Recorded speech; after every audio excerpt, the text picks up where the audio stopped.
Hi, Kevin Yoder here with the Yoder team, and coming to you with another edition of KevinYoder.tv. First, full disclosure, I will keep my eyeballs on the road 99% of the time. I will only look at you when it's absolutely critical. I believe in safe driving habits, and I do not make a habit of doing video while driving. So in case that's the first thing you're thinking, I already know that. I'm doing it for the sake of saving time and getting this very important video out because I have a question that was asked of me of one of my clients that I would like to address here. So it's the beginning of June. The summer real estate market is in full swing, and a client of mine, Jason from Caledonia, asked a very, very, very good question. And it's interesting because this question, while I'm surprised more people aren't asking the question. They're not really asking this question, but I think the understanding is there. I think people all pretty much know what's going on with the market, but he asked the question, and so I want to answer it and hopefully give some clarity around this topic, which is about the current market conditions. So before I get into that, I wanted to make you aware again about a couple links on the video blog. One is the free market snapshot, which is going to give you optics on what's selling in your neighborhood. So click on that if you want to get a pretty good idea about what your home can sell for in today's market. Now, I won't give you the exact price. It's going to show you what's selling nearby, what's active, what's under contract.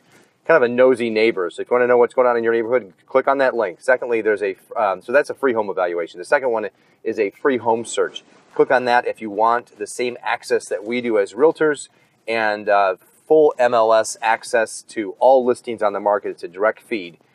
So if you want to just start looking for homes, go there, save your searches. You can send them to friends and create the ultimate home buying experience for you. Okay, so here's the question. Why are there not more homes for sale? And again, that's a great question. I hear this a lot over the last 30 days. I'm very excited to shed some light on this. So here we are, June 2015, and the real estate market is in full swing. This is the time of year that most people that are going to make a move, they end up doing so between now and August for the most part. There's a huge concentration of sellers that get their homes on the market now, and then it starts to tail off towards the end of the summer, like September, for obvious reasons. And they head out to the marketplace. It feels a little bit different this time of year because inventory levels, they're really low. So the number of the inventory level just means the number of homes on the market. How long it takes for a home to sell is how it's measured. So I'll give you some examples. It's very low compared to, say, 2008. In 2008, according to this report I have, I parked, by the way, so I'm not driving, so this is not dangerous. 2008, inventory was at about 13.3 months. That's 13 months to sell every home on the market if another home was not listed. And now, right now, 2015, there's about 2.5 months of inventory. So you see the distinct difference between 2008 peak, market was in a full decline, and now about 2.5. Some reports are showing 3 months, but let's just use 2.5 as a good measure. That's what I'm seeing right now. So we have a huge disconnect between that. So 2.5 months inventory, we're right in the midst of a all-on seller's market, which is determined by the inventory levels. And so low inventory is in full effect, obviously. And so what does that mean to you? Well, let me do this. Before I do that, let's talk about why. And that's the question that was actually asked of me. So let's just go there. There's really two primary reasons that there's a low inventory. And I don't hear it talked about a lot, so let's just get into that. Number one is there's still some sellers with low equity. Believe it or not, because of the decline that happened from 2006 to 2012 into 13, there's 6.5, 7 years of full decline. There are still some sellers out there that are just not quite where they need to be with equity. They're just coming out of that, or maybe they can break even right now. So the report that I read on this showed that about 19% of all potential sellers still are in that low equity or no equity status. So that would mean 19% of all potential sellers won't be selling as a result of their low equity. Number two is after the bust is that a lot of people refinance into very low interest rates. Those rates still exist today, but you refinance, you're going to at least stay put for 2 to 3 years on average to kind of recoup the costs associated with that. That's about 16% of all potential sellers are those that refinanced it with low interest rates, and it just they're going to stay put because they don't want to lose that, I guess, and it's a low interest rate. They're good with that. So and then there's the other group, which is like 14%, which are those that sold that purchase, I should say, in the last 7 years. Now, those on average, people don't move more than every 7 years. So that's the other group, is that we bought in the last 7 years, and they're content in their current home. So with those three categories combined, that represents about half of all potential sellers that can't sell now or aren't going to sell. Some can, just aren't going to. So there's also a large group of sellers who don't realize that their homes are worth as much as they are. That's kind of like the seller that's watched the market decline for a long period of time, and they just think the market's still bad. They just haven't had that insight or haven't been given a report or a market analysis or an appraisal.